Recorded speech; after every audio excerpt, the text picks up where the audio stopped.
Hey guys, hope you're doing well. Just leaving the post office, headed to a job, which overcast today and a little bit of rain, which fortunately for once that works out really well because I am working on a covered porch and it will be on the sunny side of the house. So normally I hate it when the weather kicks in like this because it makes my work tough, but today is not too bad. So the other thing is, man, lilacs are blooming. It smells great outside. But so next part of this is getting started on eBay and online selling. Is deciding what you want out of it. How much time are you going to spend on it? Are you going to do this part-time? For, all you ever want to do is part-time, or kind of, hobby style, borderline part-time? Or are you going to want to be full-time? Just so that you know how to get going from the beginning. Because if you're going to be part-time, it's fairly simple. And you can kind of do it sporadically, and you'll make some extra cash here and there. And there's not a whole lot to it. If you want to be consistent part-time or full-time, then as we go forward, you got to start looking into how are you going to get systems in place to manage inventory, shipping supplies, all that kind of stuff, which it's easier to start that now than to try to backtrack and do it later. And so you kind of need to know where you want to be before you start. You may decide you want to go full-time, and right now you're going to be part-time. That's fine, but just kind of think about how much time you have to dedicate to it. Honestly, you can have a pretty good part-time deal if you can spend, a couple hours a day, a couple days a week, or an hour a day. It's just going to be about managing your time, which I'm still struggling with. Mine's kind of sporadic, but as I kind of get that process in place, I'll share some ideas on how to do that. But as soon as you've decided how to do this, if you're going to be part-time or full-time especially, then you need to kind of start getting things organized. And the way to start doing that is, if you're familiar with eBay and you've already bought stuff on eBay, you can kind of skip this step. If not, the next things you need to buy, instead of just going to Amazon or going to the store, start looking on eBay. You research it, get the apps downloaded, and you can kind of see how eBay works with the buy it now and the auction styles. Obviously, if you're here, you're probably watching other videos on YouTube, but the thing with selling on eBay is it's not impossible to sell with 0 to 100 feedback, but it's much easier to sell once you have some feedback. So if you haven't bought anything on eBay, you're going to have no feedback. So go ahead and get started, and like I said, buy some stuff that you need on eBay so that you can get that feedback built up. Again, it's not impossible to sell with 0 feedback, but it's a lot easier to get your items found and work on that stuff if you have some feedback. And the easiest way to get some is to start buying. The other thing to do is, the goal is to sell on eBay, and when you sell on eBay, you're going to have to ship. Now, shipping supplies can be somewhat pricey, but the more you buy them in bulk, the cheaper they get. But when you're starting out, it's tough to know what you're going to use depending on what you're selling. And also, you don't want to spend all your capital on shipping supplies. So there's a couple things you can do. Now, I do Amazon FBA and eBay. So I ship UPS to Amazon, I ship FedEx and USPS on eBay. I do a lot more shipping through FedEx and UPS, or FedEx and USPS, than I do through UPS.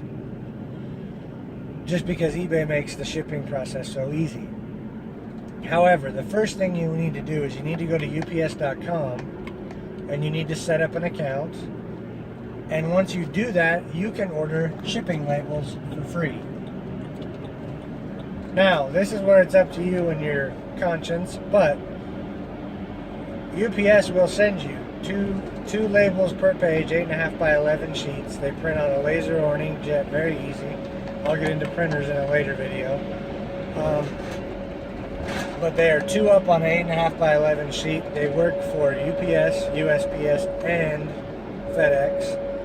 However, on the very edge of them, they say for UPS shipping only.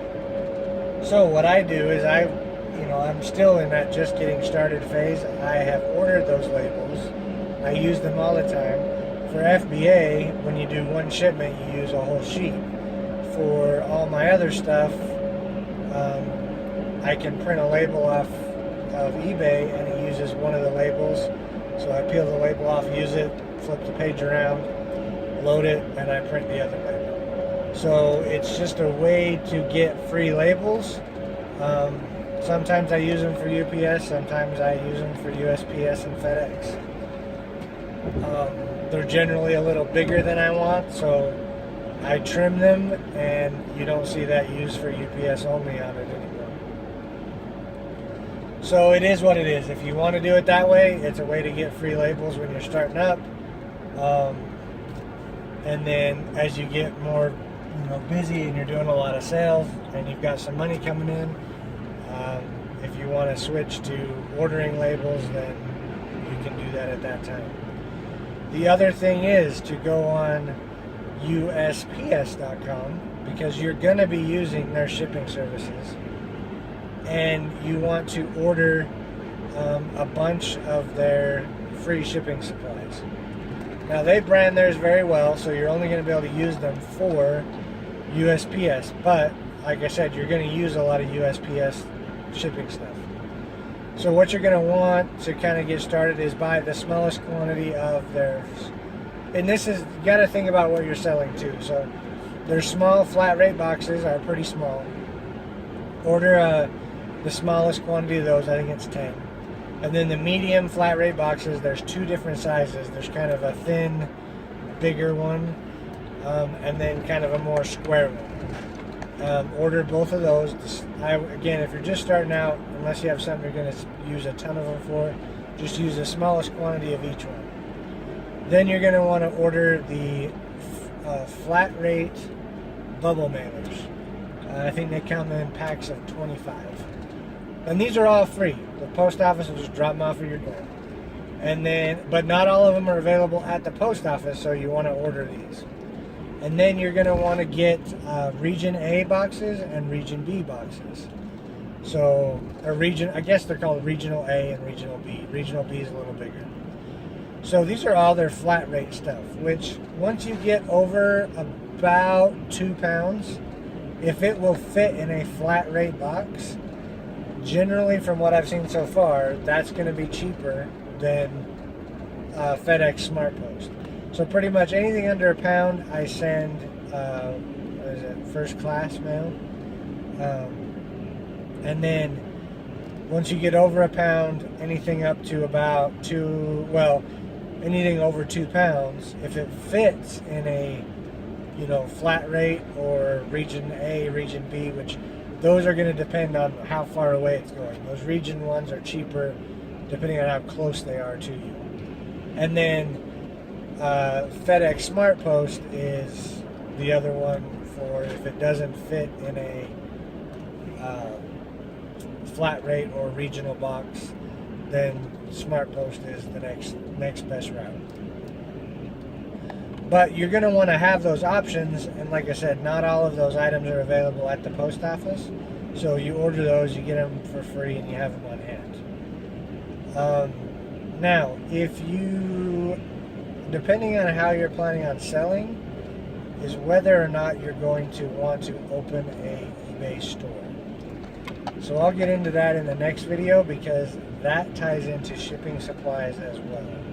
So to get started, get those, either start buying some items, get that feedback built up, and then get your shipping supplies ordered so that you can ship those items out when you sell them. So that's our next step in getting moving on that. After this, I'll kind of talk about the benefits of an eBay store and what to kind of look at when you're doing those, and go from there. So until next time, if this is helpful, hit that thumbs up, subscribe so we can keep up with the next videos, and we'll see you soon.